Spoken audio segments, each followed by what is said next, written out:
دیتا ہے. یہ کلام ہی ہے جو ہماری زندگی کے اندر طوفانوں کا رخ موڑ دیتا ہے. یہ تو کلام ہی ہے جو ہماری زندگی کے اندر تبدیلی کا باعث بن جاتا ہے. یہ کلام ہی ہے جو ہماری گرتی ہوئی صحت کو پھر سے بحال کر دیتا ہے. یہ کلام ہی ہے ہمارے نافرمان بچوں کو پھر سے فرمانبردار بنا دیتا ہے. یہ کلام ہی ہے جو ہماری زندگیوں کو ریسٹور کر دیتا ہے. یہ کلام ہی ہے جو ہمارے رشتوں کو پھر سے بحال کر دیتا ہے, کیونکہ یہ کلام کے اندر قوت اور قدرت ہے.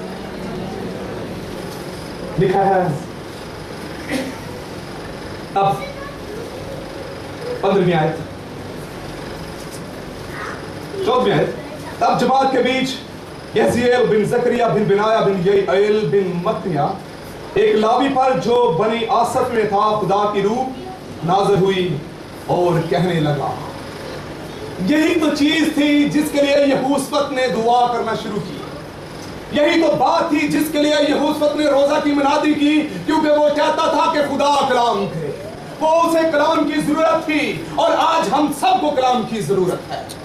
اپنے ساتھ بیٹھے ہوئے شخص سے کہیں کہ ہمیں کلام کی ضرورت ہے. آپ کو کلام کی ضرورت ہے بھائی, آپ کو کلام کی ضرورت ہے. میری بہنوں, آپ کو کلام کی ضرورت ہے. مجھے کلام کی ضرورت ہے, کیونکہ خدا اپنے کلام کو نازل فرما کے شفا دیتا ہے. وہ شفا دیتا ہے. ہمیں کلام کی ضرورت ہے. ہمیں اور کسی بات کی, ہمیں اور کہیں سے کسی قوت کی ضرورت نہیں ہے. ہمیں انسانوں کی مدد کی ضرورت نہیں ہے. ہمیں کلام کی ضرورت ہے. کلام کی ضرورت ہے. اور وہاں پر ایسا ہی ہوا. جب انہوں نے پرستش کرنا شروع کر دی, جب انہوں نے دعا کرنا شروع کر دی, تو لکھا ہے کہ وہاں پر کلام نازل ہوا. نبی نے کہنا شروع کر دیا ہے, اے تمام یہودا اور یروشلم کے باشندوں اور اے بادشاہ یہوشفت, تم سب سنو. خدا تم کو یوں فرماتا ہے کہ تم اس بڑے انبوہ کی وجہ سے نہ ڈرو اور نہ گھبراؤ. کتنا خوبصورت کلام ہے جس نے اس کلام نے تسلی دی, کیونکہ کلام جب نازل ہوتا ہے تو وہ ہمارے دل میں تسلی بھر دیتا ہے.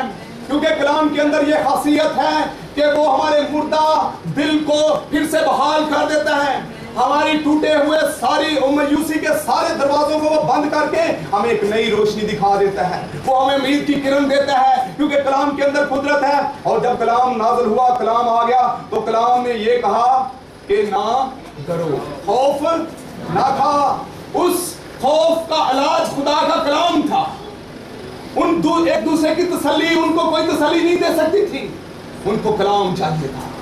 ہم اگر آپس میں تسلی کی باتیں کریں, بیماری اتنی بڑی ہو, کینسر ہو, اور ہم کہیں خدا تجھے وہ شفا دے دے گا, تجھے شفا مل جائے گی, یہ میڈیسن لے لے, یہ میڈیسن لے لے, اس سے تسلی نہیں ملے گی جب خدا کا کلام نازل نہ ہو. جب خدا کا کلام, کیونکہ خدا اپنے کلام کے پیچھے بیدار ہے. اگر خدا کہہ دے کہ میں تجھے شفا دوں گا, تو پھر شفا مل جاتی ہے, پھر چہرے کی روشنی پھر سے واپس آ جاتی ہے, پھر چہرہ پھر سے بحال ہو جاتا ہے. آپ جانتے ہیں کہ خدا اپنی قدرت کے وسیلہ سے جو ہے وہ ہمارے لیے بھلائی پیدا کرتا ہے, اور وہ یقیناً بھلا کرے گا اپنے کلام کے وسیلہ سے. لکھا ہے تم نہ ڈرو. 17ویں آیت, اور یہودا اور یروشلم تم قطار باندھ کر چپ چاپ کھڑے رہنا, اور خدا کی نجات تمہارے ساتھ ہے, دیکھنا خوف نہ کرو اور ہراساں نہ ہو. اس پیرے کے اندر, ان 2-3 آیت کے اندر خدا نے 2-3 بار کہا ہے کہ خوف نہ کھاؤ, خوف نہ کھاؤ, کیونکہ خوف جو ہے وہ ہمیں پیرالائز کر دیتا ہے, ہمیں مفلوج کر دیتا ہے, ہمیں سوچنے سمجھنے کی ہماری سکت جاتی رہتی ہے, اور پھر ہم رائٹ فیصلہ نہیں کر سکتے, ہم صحیح فیصلہ نہیں کر سکتے. تو جب ہماری زندگی کے اندر خوف ہوگا تو ہم آگے بڑھ نہیں سکتے. ہم خوف کے اندر زندگی گزارتے ہیں. خدا کا بندہ ایوب کہتا ہے وہ خوف کو سمجھتا تھا. اس نے کہا کہ جس بات سے میں ڈرتا ہوں وہی مجھ پر آتی ہے, اور جس بات کا مجھے خوف ہوتا ہے وہی مجھ پر گزرتی ہے. خوف, جب ہم خوف کرنا شروع کریں گے, کسی شخص کا اگر خوف ہم اپنے دلوں کے اندر لینا شروع کر دیں, تو ہم اس کے اندر بجھنا شروع ہو جاتے ہیں. ہمارا دل اس کے سامنے بیٹھنا شروع ہو جاتا ہے, اور جیسے وہ چاہے گا پھر ہم ویسے ہی کرتے ہیں. ایسے ہی جب ہم ابلیس کا خوف کھاتے رہیں گے, ہم بیماریوں کا خوف کھاتے رہیں گے, جب تک ہم ڈرتے رہیں گے, ہم ان کے سامنے, ان بیماریوں کے سامنے ہم بچتے جائیں گے. لیکن جب ہم خدا کی مدد کو مانگیں گے تو خدا ہم سے کلام کرے گا, اور خدا کہے گا خوف نہ کر, نہ ڈر, ہراساں نہ ہو.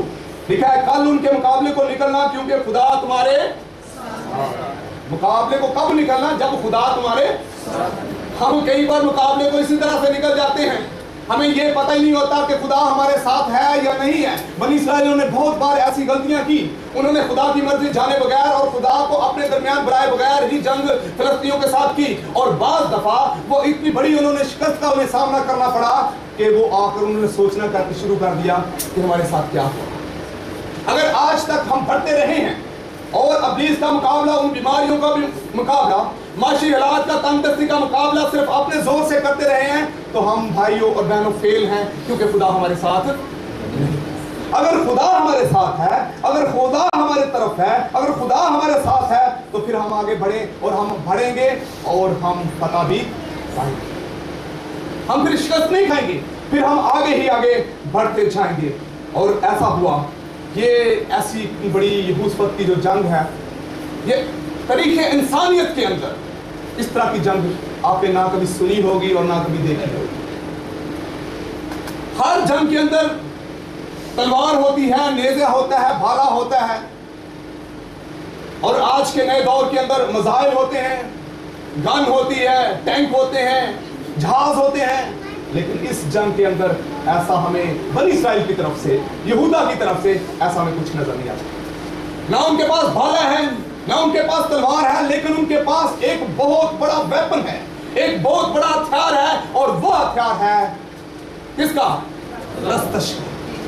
پرستش کا انہوں نے پرستش شروع کر دی ہے، انہوں نے پرستش کی ہے، جس طور سے خدا کے بندہ یہوذفت نے کہنا شروع کیا تھا، اے خدا ہمارے باپ دادا کے خدا، کیا تو ہی آسمان میں خدا نہیں؟ اور کیا قوموں کی سب مملکتوں پر حکومت کرنے والا تو ہی نہیں؟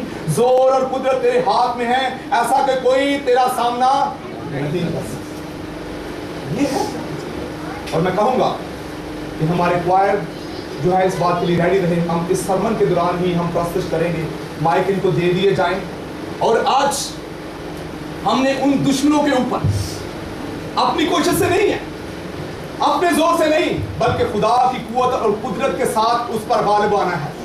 ہم نے فتح پانی ہے پرستش کے سبب سے، ہم نے ستائش کے سبب سے، ہم نے خدا کی پریز کرتے ہوئے اس پر فتح پانی ہے۔ اور جب ہم پرستش کریں گے جس طرح سے یہوذفت اور اس کے لوگوں نے پرستش شروع کی، تو خدا کے کلام کے اندر لکھا ہے کہ وہ قومیں، وہ فوجیں آپس میں ہی انہوں نے لڑنا شروع کر دیا۔